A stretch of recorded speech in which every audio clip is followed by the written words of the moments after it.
Okay, welcome to the Tilt Dialogues podcast, where we talk to interesting people about how their work and their lives have been informed and guided by love.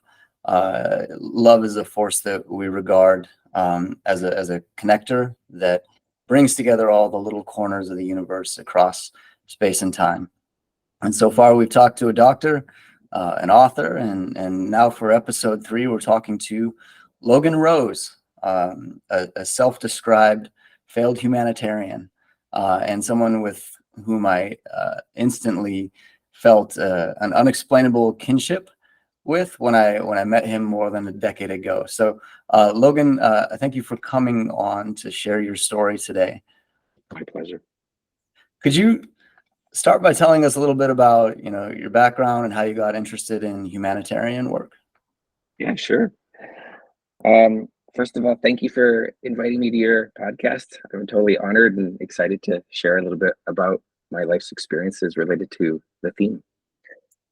Um, I was born in France, and I spent the first 6 years of my life in Mexico, and I lived in a a a house, I guess you could call it, that was made of dirt. The floor was dirt. The walls were made of dirt. The windows weren't actual windows, they were just holes in the wall. And the ceiling or the roof was just grass. And this is how I lived the first 6 years of my life. And this is all I knew. I thought that was normal. I really did. I thought that was normal. And then when I was 6 years old, I moved to Ontario. And my mother brought me there. And I experienced my first culture shock. I all of a sudden discovered that another part of the world had children my age, but they had electricity, they had running water, they had a floor, not a dirt floor, they had walls, they had television, all these things that completely that was like I said, a culture shock. I have a theory that that's when I became a humanitarian. I know that sounds strange, but it was at that moment when I was 6 years old that I understood that other people in the world didn't live like I used to live, and I wanted the world to be able to have the same quality of life. That was the moment that that happened for me. And it wasn't until I was 16 years old uh, that I realized I really wanted to make a difference in the world. And it's then that um, I had this dream of becoming a multi-billionaire before the concept was even out there. Like, people didn't talk about that then. They Right. talked about millionaires, but not billionaires. And so I had this really strong vision of building these interconnected um, humanitarian centers all over the world. And this was when I was 16 and I knew nothing about nothing. And it was a very strong dream. And I spent the next many decades struggling so hard to save the world by building these humanitarian centers that I called a humaniteer. And I was, for the most part, for decades, just miserable trying to save the world. And I learned a lot, lots and lots. And the outcome was I became a business development consultant because I really understood how a lot about, through my failures, I learned a lot about business. Mm. And now I love my life, but certainly don't feel like I accomplished what I thought I was going to accomplish. Could you tell us a little bit about some of the humanitarian efforts? Yeah. Well, when I was 16 and I had that really strong vision, it actually happened when I went to San Diego. I was living in Canada, and because I traveled from Ontario all through the provinces, and finally went to San Diego, and I was looking at these huge skyscrapers, and I had never been in such a I was in the downtown San Diego, and I saw these giant buildings that were so luxurious and so modern. I had never seen anything like it. Um, and it was then that I just got this really strong hit. And I've never had a vision like this in my whole life, except at that moment. I saw myself, in my 40s, and I'm way past my 40s now, so it never happened. But back then, in that timeline, I saw myself standing in a boardroom at the top of one of these buildings and overseeing these interconnected humanitarian centers all over the world. And I really, really believed that by doing this, we could actually create a truly harmonized humanity of people who are well taken care of, rather than exploited like we are today. And so, uh, because I was 16 years old and I didn't have the money that Elon Musk had when he first started, I didn't know how I could possibly do that. So I tried so many different avenues, and again, like I said, kept failing and failing and failing. And then one day, after uh, so many decades of failing, I mean, I should add that one of my desperate attempts was to go on a hunger strike, which I did. I I went on remember a that. hunger strike for 32 days of nothing but water, thinking that I could raise $10 million to build the first 10 humanitarian centers around the world. Because the key would be that they were interconnected. But that totally failed again.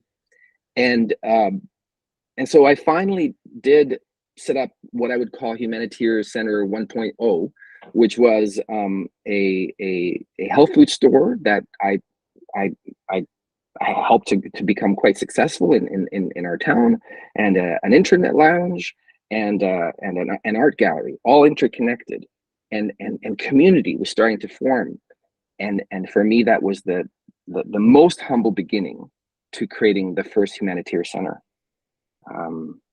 So those are just examples of my attempts. That's I remember when I used to come up to Northern California to visit the hot springs up at Harbin, I Yeah, would always pop in and use the yeah, Wi-Fi at yeah, your center, yeah. which is it was a pretty special place. Now I think it's a dance studio. It was a toy store for a while, and then it became a dance studio. And yeah, it's kind of like the nexus of the universe up here. So, by the way, I remember that very well. I remember you being there, and it was a real pleasure. I didn't know who you were, but I definitely remember you. Yeah, And that's so we're getting to know each other then. Yes. that's I didn't understand what the health food center was, but I was glad that it had Wi-Fi, and for sure, because for anybody who doesn't know, we kind of lived up out of civilization a little bit. So Yes, um, yes. so I think that's how I got to know you, and then Yeah. uh, eventually, because I lived way up here, uh, I was looking for. I went over to your house one time, and I was like, Uh-huh. "Oh man, my ex-wife is finishing her medical residency in the Bay Area, and I don't know how to make sure that my daughter is able to see her, um, Yeah. and nobody's going to be able to drive for like 4 hours every weekend. So, and you're like, why don't you just like have her use this room like 2 or 3 days a week? Yeah. And so Yeah. my ex-wife and my daughter essentially lived with you Yes. for 2 or 3 days a week, and it Yes. was uh, I guess as we talk about big solutions versus small acts, I think Yes. that um, we're all capable of being angels for one another. I don't think angel is a profession or a career, but I Yeah. can say that in that way, you are definitely an angel to me, like offering that solution, and it really Thanks, Eric. helped. Yeah. Yeah. So maybe as we're moving from, actually, I did kind of want to talk like still on the professional Yeah. side. I Sure. remember you saying that you were involved with the Raelians, the ones who Yes. Yes. were trying to clone a human and so on. Yes. Could you Yes. tell me a little bit about your experience with that as well?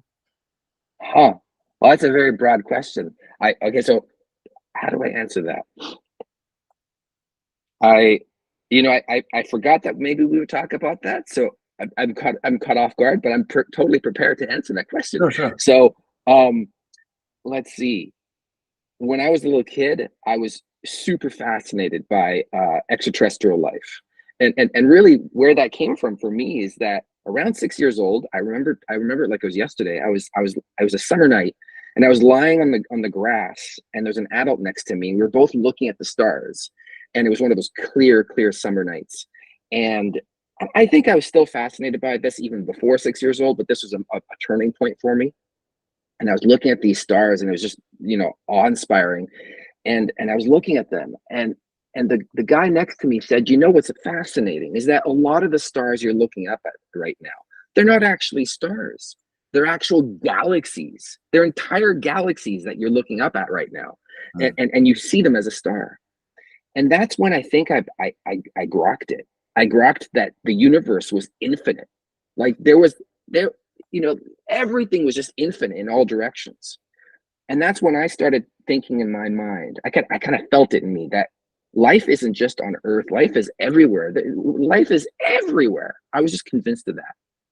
So then from like 6 years old to like 14 years old, I was kind of obsessed about extraterrestrial life and the origins of life on Earth.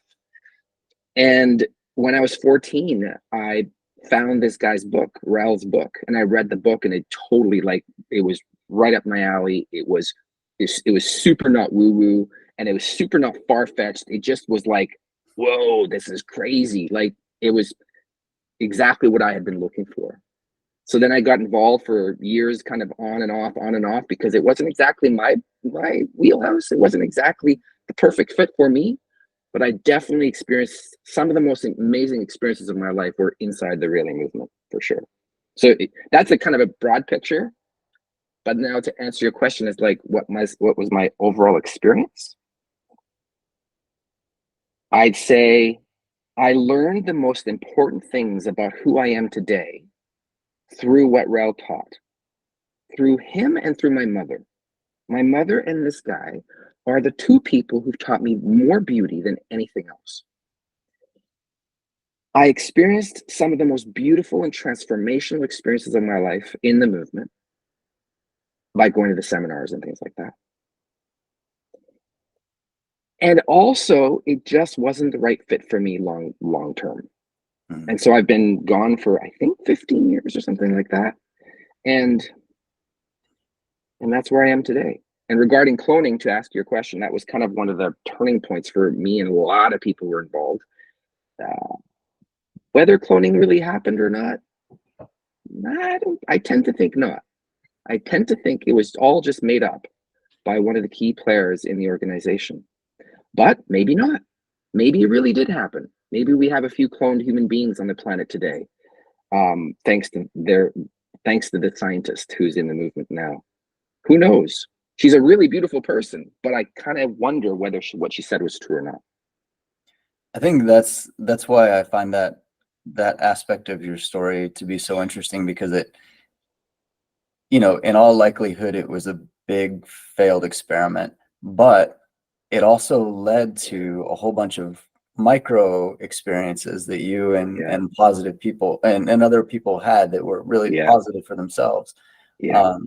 So I think the last time we talked to you, you were talking about how sort of the big abstract dreams have shifted for you.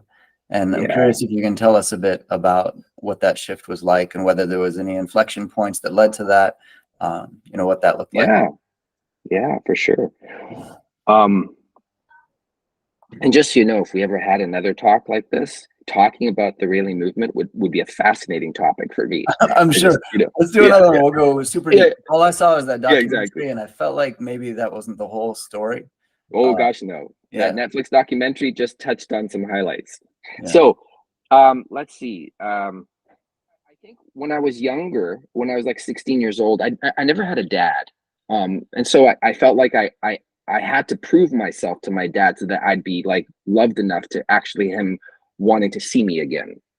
So for the first several years of my adolescence, I was like insanely ambitious because I wanted to succeed and become like a huge success. So he'd have no choice but to spend time with me. But then he died when I was 21 years old. So that was a bit of a hiccup.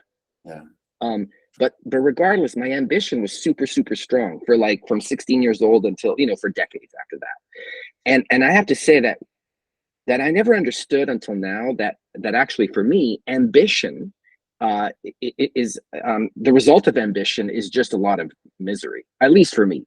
The more I'm ambitious, I get a lot of like cookie points or glory or a lot of praise from people in my world, like, oh my gosh, you're so ambitious. And I would take that as a compliment and my ego would get stronger. But meanwhile, I'd be pretty miserable for decades. It was actually when I stopped being ambitious that I began to find pleasure in life. So that was a big learning point for me. And I think that the reason I stopped being ambitious was because I had failed so many times, and I had experienced such intense failure and intense tragedy in my life that I had no other choice but to just crash and end that type of ambition. And yet today, I even though I'm so delighted that I'm not ambitious, I look back and see how our society is so designed around the concept and the importance of ambition. For men, for example, the more ambitious we are, the more attractive we think we are to women. Mhm. And we're told that by society. That's just an example. So I think that's the best answer to your question. Is what changed for me is my ambition died, which is the sweetest thing that's happened in my life. Yeah. Yeah. There's in psychology, there's a phenomenon called verbal overshadowing where because our higher order cortex is built on top of sort of like the lizard brain is Yeah. oversimplified, but they can often interfere with one another, and the more you abstract away from your perceptions, the less you're able to actually see and hear and smell and touch and feel the world. So they do these experiments where they'll have people drink a glass of wine and then describe it with as many adjectives as they can, and the more adjectives they use to describe it, the less likely they are to be able to pick that wine out of a lineup later because they've stopped tasting it. And same thing with the eyewitness testimony. Like if you have somebody describe the alleged perpetrator right after a crime, they're less likely to be able to pick them out of a lineup because they've stopped seeing, and then they're in their abstractions. Right. And that's something that we're always struggling with as an organization, is how do we find the right level of abstraction where we can still bring things into life in the real world.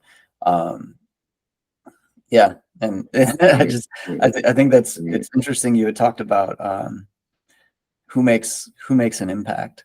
Is it the soccer coach, or is it the person who's creating some sort of like, lofty framework?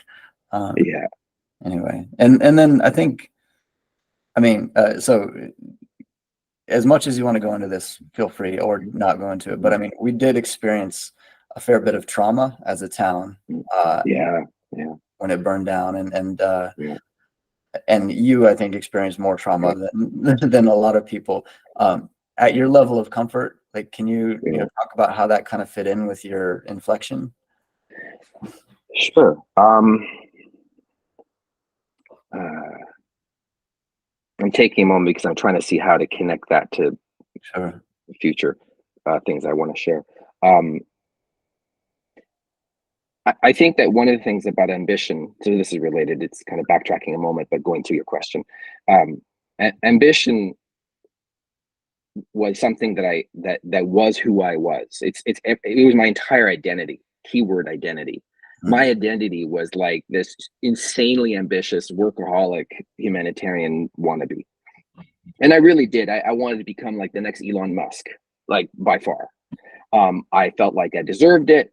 I was wired for it. I was born to do it. And that's what was going to happen. And somebody who suffered a lot from that was my wife, Livy, who had to live her life with that man in her life being me, who was that person who I was married to, that, not to her. On paper we were married, but my heart was married to my ambition. And the decades kept the time kept passing, and it kept getting, they kept thinking, oh, it's going to happen next year, it's going to happen next year. And I became quote unquote successful. Like I made money and things like that. I was very comfortable, but I was so far from the monolithic ambitious goals I had, and I was never able to just be happy with Livy, with us. I couldn't. I didn't know how. And that one thing led to another that eventually had us separate, and that was just that was insanely traumatic for me, more so than I ever imagined it would be. It was very, very hard.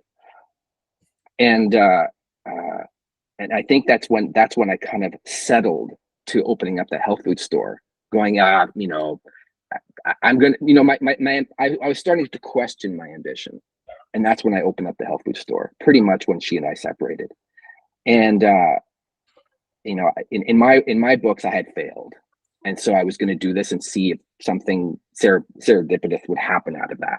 Mm-hmm.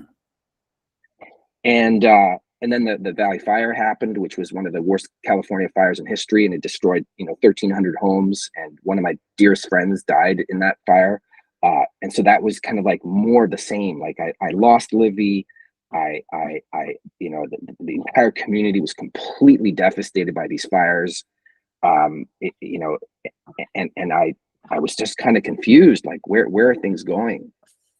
And then eventually, Livy had a child named Hannah that I completely fell in love with.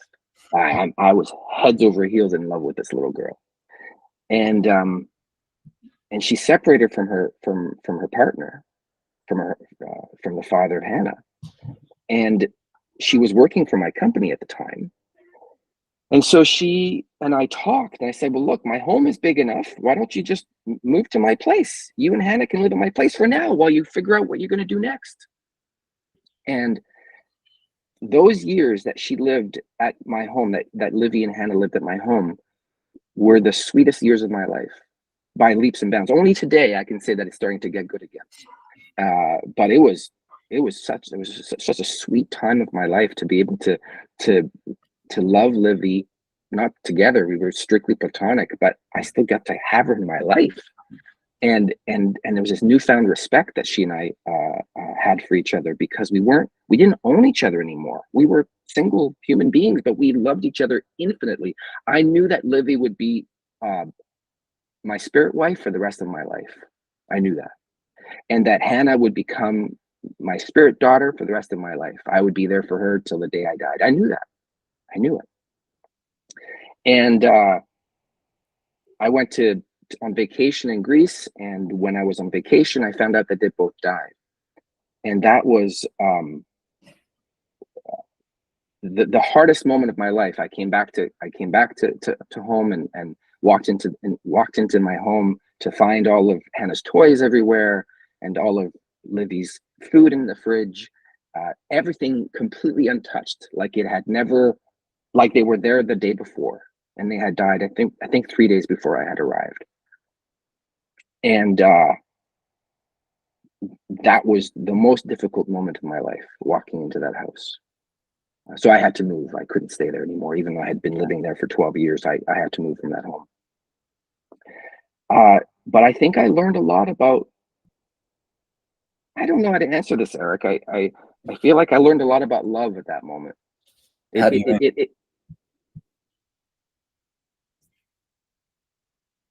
learned that love is more important than ambition. I learned that love was more important than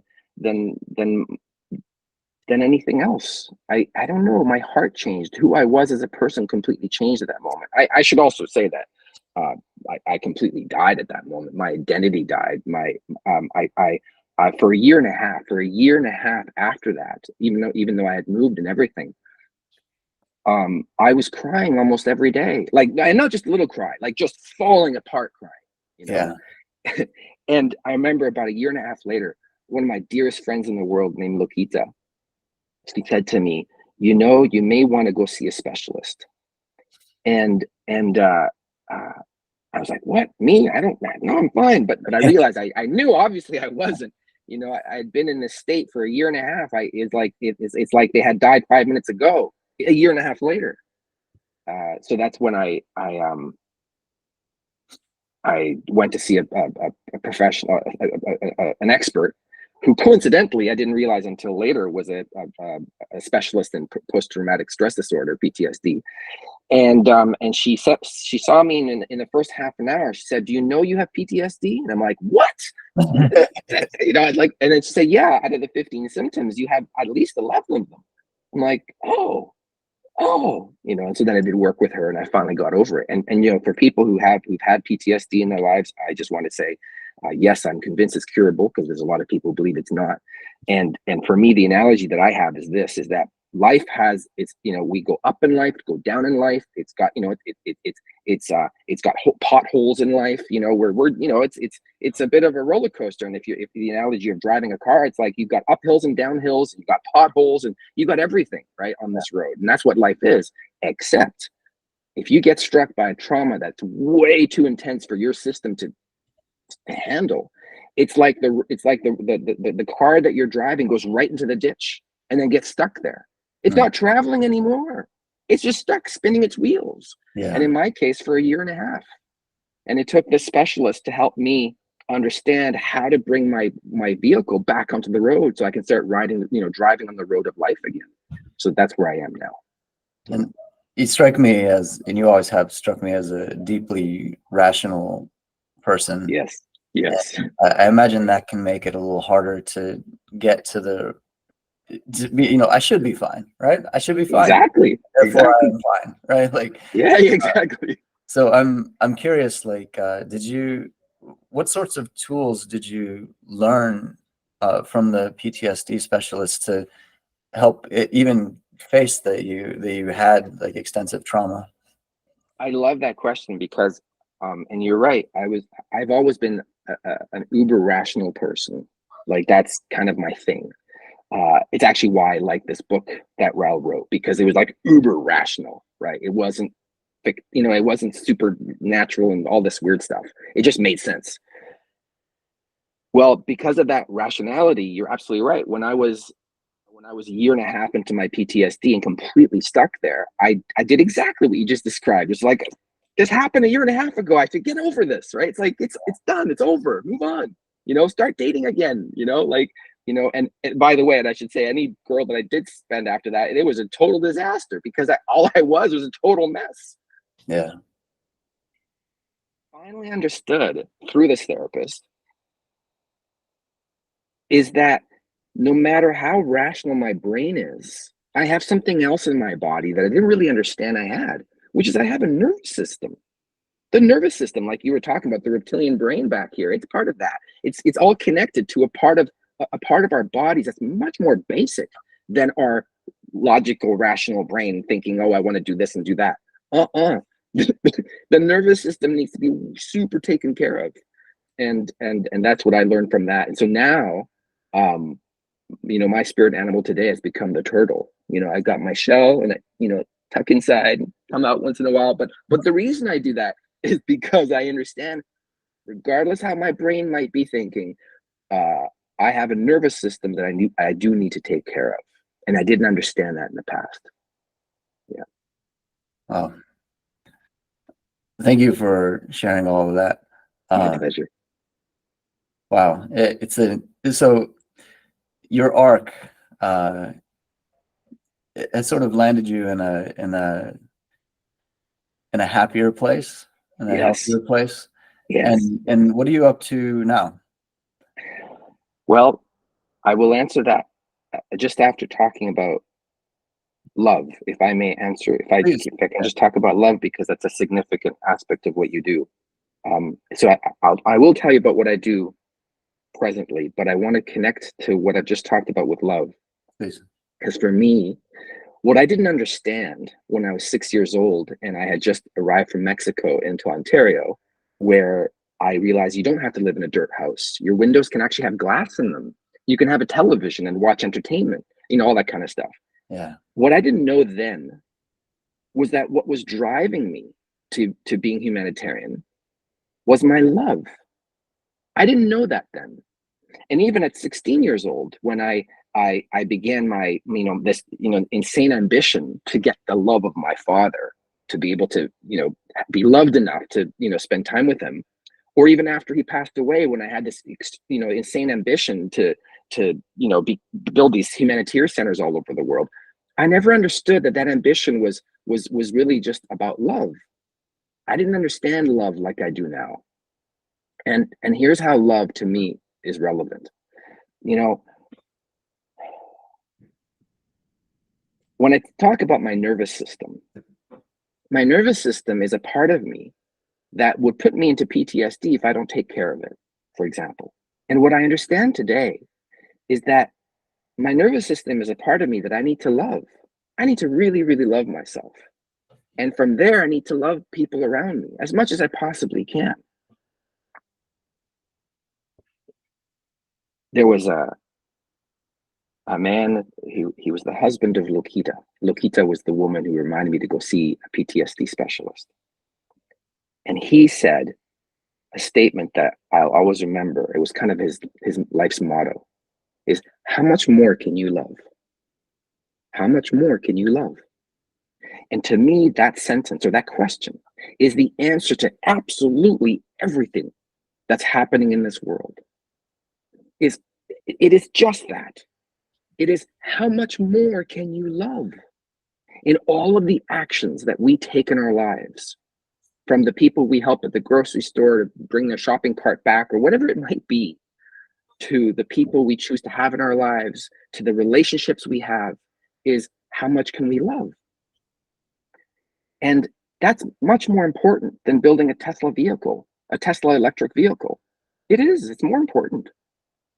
You know, I say that as an example because I absolutely adore Elon Musk. I do. And, and some people will love me less to hear that, right? Because that's the issue about love, is we make opinions, very strong opinions about who deserves more or less of our love, depending on the color of their skin, depending on their orientation, depending on their religion, depending on where they live, depending on so many factors, depending on whether we like Elon Musk or not, whether we love Joe Biden or we like Joe Biden or Trump.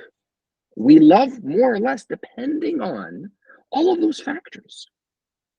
And what I've begun to understand is that if we can choose to love more and more and more, regardless of all those factors I just mentioned, then our actions begin to become different. And we start behaving and acting and making decisions in the world that are completely different than the decisions we're currently making right now regarding Israel and Palestine, regarding the way we talk about politicians, the way politicians talk about each other, the way that we send bombs to other countries, we exploit the resources. Those are all the impacts of, I'd say, a lack of love more than anything else. And I'll finish with this. And it starts with loving ourselves, including me loving my nervous system, which I didn't even know I had one. Now I do. Yeah. And I got to love myself and love my nervous system. Love myself with enough sleep, with enough good food. And I'll finish with this about love. Even love ourselves enough to trust that our bodies are able to heal ourselves without the need for all these medications and all these vitamins, which is kind of ironic. Me running a health food store that was full of vitamins. Yeah. But we can do it even without those things. Not to say that we don't need medication sometimes, or repairing an arm or a leg, or taking extra vitamin C because we need it, or whatever it might be, but not as a lifestyle. As a lifestyle, we ought to love our bodies and to trust that our bodies are incredibly able to heal ourselves. Yeah, I like the way that so love has, as a brand, been diluted. Yeah. It's been diluted. I love that. In a million different ways, to the extent where it doesn't feel like it has a concrete meaning unless you really, really sit with it. So I like the way you're bringing it back to, like, it's biological. It's also, connects to everything. And that's the way we're trying to think about it. And one of the ways we do think about it, and one of the reasons why I really appreciate you sharing your story arc, is that we believe that that love can help forge new narratives in our lives. So there's some work by Dan McAdams at Northwestern and John Adler, who was his grad student, is sort of taken over the reins in narrative psychology, talking about how we have narratives of contamination or narratives of redemption, and how life outcomes are much better if you've got a narrative of redemption. And one of the things that we're working on as an organization is how do we harness love as a force that helps forge these narratives of redemption and self and unconditional love for yourself. And and for others and for your community, and how does that extend even beyond you, and past when you're dead and before when you're born, and all of those things. So that's why I thought this was it's a wonderful fit to have you talk Yeah. about your arc. And so what are you up to? What are you up to now? Let me put my phone on, sorry, my computer on quiet because it just disturbed me. So it's not going to do that again. Sure. My apologies. So what am I doing now? I live in the countryside near Vancouver, British Columbia, Canada. And I live on almost 6 acres of land surrounded by forest. And I'm so in love with this place. When I'm not working, I watch the goldfish in the pond, and I watch deer who visit almost every day, eating apples and pears from the fruit trees. And I sometimes I have the pleasure of like a family of elk walking by, which is it's really a majestic experience. And I like doing some work outside, like just tending to the grass and nature and the trees and pruning and all that. And so I spend a lot of my time doing that, and I really identify with that that that the archetype of the turtle, or the land turtle, just living a very simple, happy life, just turtling around, and I just love it. That's what I'm doing as um, my inner work. Oh, and I also discovered that there's these roses that I'm going to start planting. That I want to become like I would love to. This is my little dream. I'd like to become an expert uh, uh, cultivator of roses, especially the ones that smell really, really, really nice. So that's my next little pipe dream. And so what I do professionally is I work as a development consultant. So I help people professionally, personally, interpersonally. And right now, my main gig is working for an immigration company in Vancouver as a business development consultant. So that's what I do right now. All right. Well, Logan, I appreciate you sharing everything you shared today and taking us on that journey with you, and reminding us all that we have nervous systems and that we need to take care of them, and that those nervous systems are connected to everything. Like, and that yeah, it's been really great having you on. Is there anything else you want to talk about before we? Maybe one last thing. So if you have like, do we still have like 2, 3, 4 minutes? Absolutely, yeah.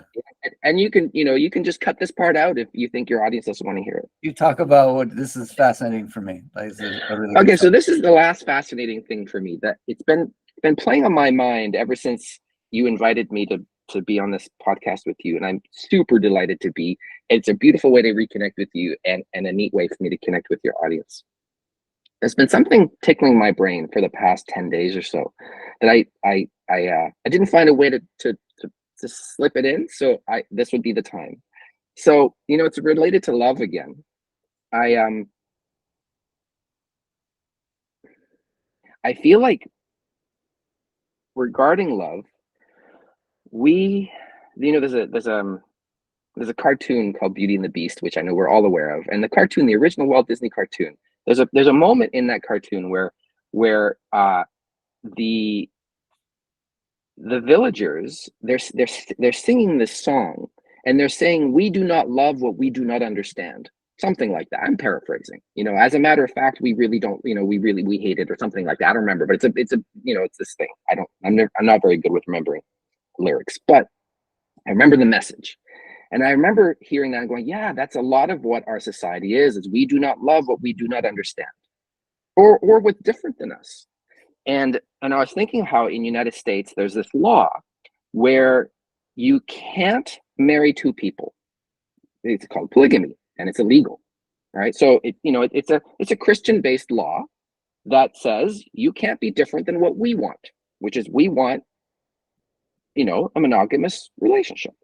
And so if you're doing it differently, we don't love that. And as a matter of fact, we love it so not we so don't love it, we're making a law against it. Yeah. I don't know if you know this, but this is for me, this is a relevant point. Is that right now in the United States, there are two sisters who are twins, and they share the same two legs, and they each share one leg, and they each have one arm each, and they each have and they only share one pelvis. So they have one body, two arms, two legs, and two heads. Now they are sisters, they are twins, and they live their lives together because physically they must. Now here's the part that to me echoes everything I've talked about today about love. So these two sisters who spend their entire lives together, they met a man, and this man married one of them. Right. Now that's what the media says. You know, the media that's paid for by the people who own the media. They say this man married one of these two sisters. Who are you kidding? Who are we kidding? How can you possibly marry only one of the two sisters? Yeah. You're having sex with both of them, clearly. You're loving both of them, clearly. And that's so beautiful. You love these two people who happen to have one body. You clearly, imagine if you only loved one of them. That's not possible. You love both of them, or else you wouldn't marry them, since you know they're always going to be together. So if you love both of them, you marry them. That's so beautiful. But then don't have the media, and I'm now speaking to the world here. Don't have the media bullshit us, telling us that he only married one of them. That's not true. And that is a lot of where our lies come from in our society today. I think it's called cognitive dissonance, right? There's this stuff that we tell ourselves. It happens all the time, everywhere. It's absurd. We have to funnel it through a framework that is acceptable. Exactly. Yeah. Exactly. And so I would say we need to start thinking and start not thinking like our society tells us to think, but think for ourselves. And if we think for ourselves, we know that it's so beautiful that these two sisters have found a man who loves them and who wants to be with them. But don't bullshit me and tell me he only wants to be with one of them. That doesn't make sense. We all know that doesn't make sense. And this issue happens all over the world, in politics, in religion, in everywhere. It happens everywhere. And that's my last comment I wanted to make about that. I had no idea where that was going. So I know, right? My breath a little bit. I think you tied it all together in a really lovely way. All right, Logan Rose, thank you for being with us. I'm going to stop the recording and give me just 1 second here.